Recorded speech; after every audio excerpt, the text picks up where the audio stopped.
भक्त का प्रेम ईश्वर के लिए महापास है, जिसमें बंधकर भगवान भक्त के पीछे पीछे घूमते हैं।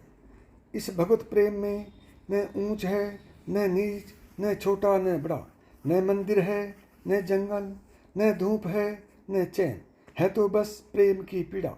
इसे तो केवल भोगने में ही सुख है। जनाबाई की भक्ति के वंश होकर स्वयं भगवान मूर्तिमान होकर जनाबाई का हाथ बटाते थे। जनाबाई के संग भगवान चक्की पीसते थे। भगवान विठलनाथ के दरबार में जनाबाई का क्या स्थान है। यह इससे सिद्ध होता है कि नदी से पानी लाते समय, चक्की से आटा पीसते समय, घर में झाड़ू लगाते समय और कपड़े धोते समय भगवान स्वयं जनाबाई का हाथ बटाते थे। भक्त जनाबाई झाड़ू लगाती है, परंतु श्री कृष्ण जी कूड़ा भरते हैं। वे ही अपने सिर पर टोकरी लेकर उस कूड़े को दूर ले जाकर फेंक आते हैं। केवल भक्ति के भूखे श्री हरि भक्त के लिए निम्न सतर के काम भी करने लगे। तब जनाबाई बिठुल जी से कहती है, मैं आपका यह ऋण कैसे चुकाऊं। अपने भक्त और अनन्य चिंतक के योग अक्षेम का वह दयामय स्वयं करते हैं। किसी दूसरे पर वह इसे कैसे छोड़ सकते हैं, जिसे एक बार भी वह अपना लेते हैं, जिसकी बाहें पकड़ लेते हैं, उसे एक क्षण के लिए भी छोड़ते नहीं। भगवान ऊंच नीच नहीं देखते, जहाँ भक्ति देखते हैं वहीं ठहर जाते हैं। नामदेव जी के शिष्य थी जनाबाई, जो गांव की सीधी सादी भोली भाली महिला थी, कुछ जानती नहीं थे। नामदेव जी ने कहा, पोथी ग्रंथ तू पकड़ना नहीं जानती तो बस बिठल बिठल कहा कर। वह बस गुरु के एक शब्द कान में पड़े और बिठल में मन लग गया और रटते रटते वर्ती तदाकार हो गई और महिमा ऐसी प्रकट हुई। उसके भजन कबीर जी के कान में पड़ी और सोचा, ऐसी भक्तों के दर्शन करने के लिए तो जाना चाहिए। कबीर जी पहुँचे पंढरपुर।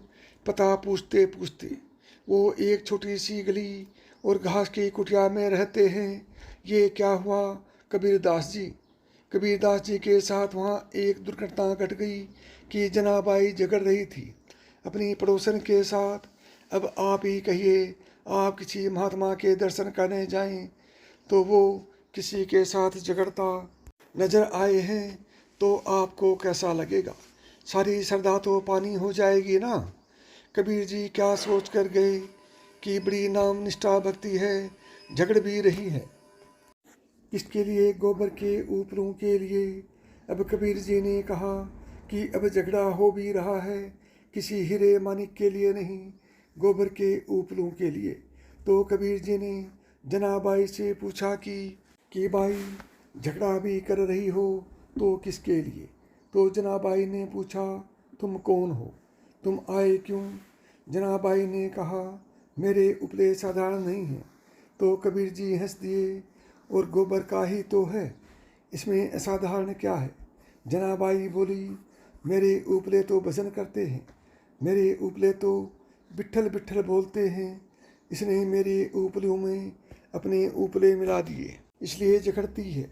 कबीर जी ने उपले उठाए और कान में लगाए और कहा, मैं निर्णय करता हूँ। 2-4 उपले उठाए और कान से लगाए और यहाँ वहाँ फेंके। अचानक कबीर जी के हाथ में एक उपला आया और कान से लगाया तो कबीर जी का रोम रोम रो उठा। उसमें से बिठल बिठल की आवाज़ आ रही थी। कबीर जी ने जनाबाई को साष्टांग प्रणाम किया। जनाबाई एक सिद्ध आत्मा है, वह धन्य थी और उसने दूसरों के लिए एक आदर्श मार्ग रखा। प्रेम से बोलो, जय श्री कृष्ण। राधे राधे।